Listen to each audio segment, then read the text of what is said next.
Bonjour à tous, c'est Thomas Ludovox.fr, bienvenue dans ce Ludo Chrono. Aujourd'hui, je vais vous parler des explorateurs. Les explorateurs, c'est un jeu pour 1 à 20 joueurs qui peut se jouer à partir de 7 ans et pour des parties de 15 à 60 minutes. Les explorateurs, c'est un jeu qui va vous proposer deux jeux différents. Un jeu qui sera un jeu de chasse au trésor et un jeu qui sera plutôt un escape game. Je vais commencer par vous parler de la chasse au trésor. Le mode chasse au trésor peut être joué de deux façons différentes. Soit en équipe, on va tous jouer ensemble, soit en compétitif. Dans ce cas-là, on aura deux équipes différentes. Dans tous les cas, ce sera l'équipe qui trouvera le trésor la première qui aura gagné. Alors voyons voir comment ça va se passer. Tout d'abord, il va falloir définir un maître du jeu qui ne va pas participer à la chasse au trésor, mais qui va devoir la mettre en place. Pour cela, il va devoir tout d'abord prendre le coffre, le remplir avec des choses intéressantes et il va devoir le cacher. Pour chacune des équipes, il va falloir également qu'il cache 3 parchemins, un perroquet et un collier avec une clé. Il faudra pour chacune des équipes trouver chacun des parchemins, chaque parchemin nous indiquant où se trouve le suivant, et ces parchemins vont chacun nous donner une indication sur l'endroit où se trouve le collier et la clé. Mais pour savoir lequel d'entre eux est le bon, il faudra trouver le perroquet. Lorsqu'on aura la clé et qu'on aura le collier, eh bien il y aura une dernière énigme à résoudre pour pouvoir trouver le trésor. Alors voyons voir quelles vont être les différentes étapes. Donc une fois que le maître du jeu a caché les différents éléments, il va donner à chaque équipe sa carte de départ. L'équipe va pouvoir retourner la carte et commencer la chasse. En l'occurrence, pour trouver le parchemin rouge, il faudra aller dans la chambre des enfants et donc fouiller dans la chambre des enfants. On peut, si on le souhaite, rajouter des indices si on a des enfants un peu plus jeunes pour qu'ils trouvent plus rapidement. Donc en l'occurrence, on avait ici sous le lit. Une fois que les joueurs ont trouvé le parchemin rouge, ils vont avoir une indication pour trouver le parchemin vert. En l'occurrence, il sera dans la cuisine, indice dans un tiroir, et on saura que la clé se trouve peut-être dans le meuble des WC. Une fois qu'on a fait ça, on va essayer de chercher le parchemin vert. Lorsqu'on l'a trouvé, on aura une indication pour trouver le parchemin jaune et une possibilité pour la clé. Le parchemin jaune va lui aussi nous donner une possibilité pour trouver la clé, mais surtout, il va nous indiquer où se trouve le perroquet.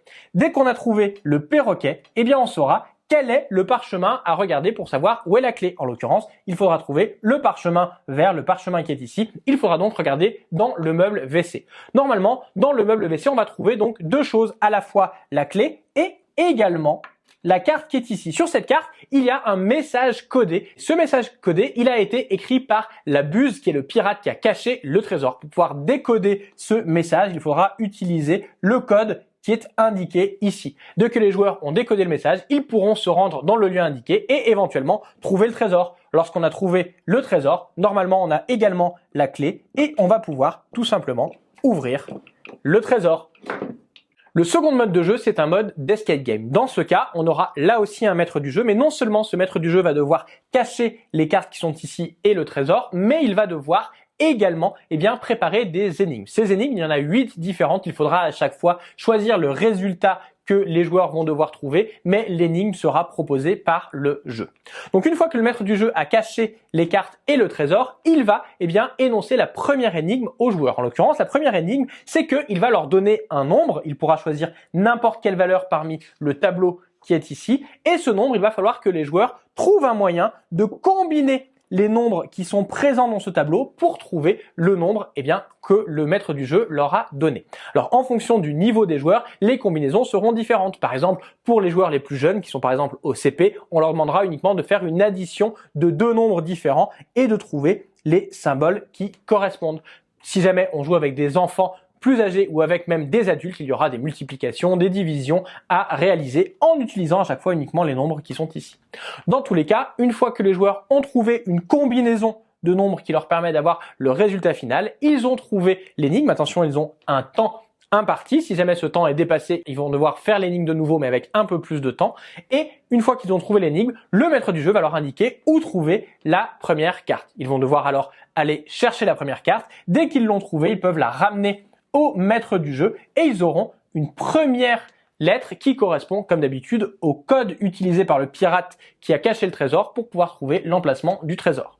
On passe alors à l'énigme suivante. L'énigme suivante, c'est une énigme dans laquelle on va devoir combiner des chiffres, des lettres et des couleurs pour retrouver des objets. Pour cela, on va utiliser la grille qui est ici et par exemple on va dire le premier objet c'est un objet où je cherche une lettre et la lettre correspond à 4 - 3. Je vais faire 4 moins 3, ça me donne 1.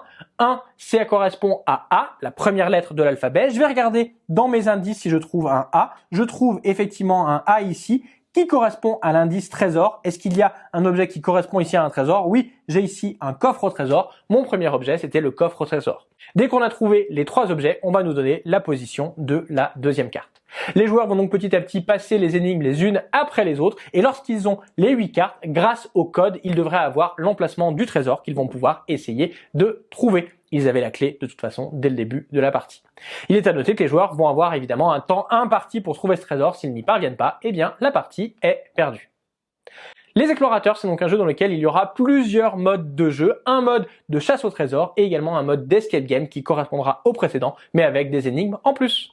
Voilà, vous savez presque tout sur les explorateurs. Maintenant, à vous de jouer et à bientôt sur TheVox.fr.